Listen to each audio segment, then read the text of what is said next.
आस्था की कसौटी पर ईश्वर को भी खरा उतरना पड़ता है और इसीलिए भक्त अपने ईश्वर को कोरोना काल में भी छोड़ने को तैयार नहीं है।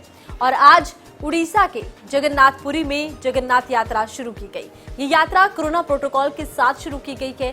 तमाम कोरोना के प्रोटोकॉलों का पालन किया जा रहा है। बड़ी बात यह है कि कोरोना प्रोटोकॉल के साथ साथ यहाँ पर कर्फ्यू लगा दिया गया है। ये कर्फ्यू 48 घंटे का है और इस दौरान केवल जो पुरोहित समाज है वही इस यात्रा का हिस्सा बन रहा है। 3 रथ सजा दिए गए हैं, सवार दिए गए हैं। भगवान जगन्नाथ पुरी की यात्रा के लिए निकल रहे हैं, लेकिन ये यात्रा शुरू हो गई है।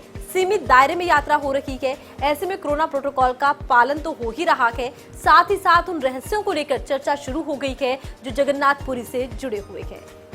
जगन्नाथ धाम को लेकर एक खास बात है, एक खास मान्यता है जो आपको हैरान कर देगी।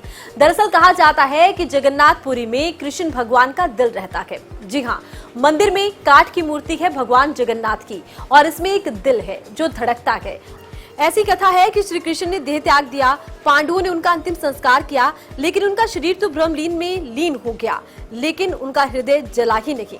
हृदय को जल में प्रभावित कर दिया गया और ये हृदय जल में बहते बहते समंदर में जा पहुंचा, उड़ीसा के समंदर तट पर जा पहुंचा। और इसके बाद उड़ीसा के राजा इंद्र को स्वप्न में खुद भगवान कृष्ण आए। उन्होंने बताया कि उनका दिल समंदर में तैर रहा है, जिसे मंदिर में स्थापित करना होगा।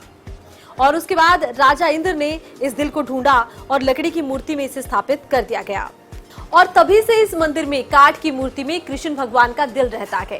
काठ की 3 मूर्तियां बनाई गई। एक मूर्ति जगन्नाथ की है, भगवान जगन्नाथ की इसी मूर्ति में कृष्ण का दिल रहता है। दूसरी मूर्ति भगवान बलराम की है जो श्री कृष्ण के भाई है। तीसरी मूर्ति सुभद्रा की है जो श्री कृष्णा की बहन है। अब इस मंदिर की कुछ चमत्कारी बातें आपको बताते हैं जो आपको हैरान कर देंगी। जगन्नाथ मंदिर के शिखर पर स्थित झंडा हमेशा हवा के विपरीत दिशा में लहराता है। इसी तरह मंदिर के शिखर पर एक सुदर्शन चक्र है जो किसी भी दिशा से देखो सीधा ही नजर आता है। मंदिर के रसोई में प्रसाद पकाने के लिए 7 बर्तन एक दूसरे के ऊपर रखे जाते हैं और माना जाता है कि मिट्टी के बर्तनों में सबसे ऊपर जो बर्तन होता है सबसे पहले उसी का पकवान पक जाता है। मंदिर का एक सिंहद्वार है जिसमें जैसे ही पहला कदम रखते हैं तो समंदर की लहरों की आवाज नहीं आती। आज तक आपने कई मंदिर देखे होंगे, मंदिरों के शिखर पर पक्षी बैठे होते हैं, उड़ते रहते हैं, लेकिन जगन्नाथ मंदिर के ऊपर ना तो कोई पक्षी बैठता है, ना ही कोई पक्षी इसके ऊपर से गुजरता है। यहाँ तक कि कोई हवाई जहाज भी इस मंदिर के ऊपर से नहीं निकलता।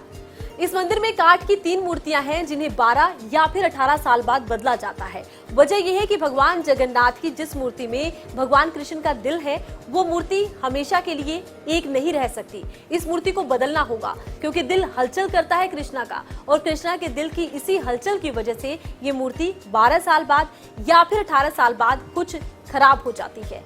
फिर मूर्ति को बदला जाता है और जब इस मूर्ति को बदला जाता है तब भी हैरान करने वाली घटना होती है। पूरी जगन्नाथ की पूरी बिजली व्यवस्था को बंद कर दिया जाता है। मान्यता है कि कृष्णा का दिल जो धातु का बना है, अगर उसे बिजली के सामने खोला गया तो बिजली इससे संपर्क कर सकती है, करंट उत्पन्न हो सकता है। इसीलिए पूरी जगन्नाथपुरी को अंधेरे से ढक दिया जाता है और फिर कृष्णा का दिल बदला जाता है। जो पुजारी दिल बदलने जाता है वो हाथों में दस्ताने पहनकर जाता है, आंखों पर पट्टी बांधकर जाता है।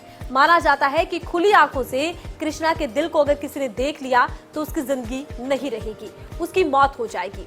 तो ये तमाम रहस्य हैं जो जगन्नाथपुरी धाम को अनोखा और रहस्यमयी बनाते हैं।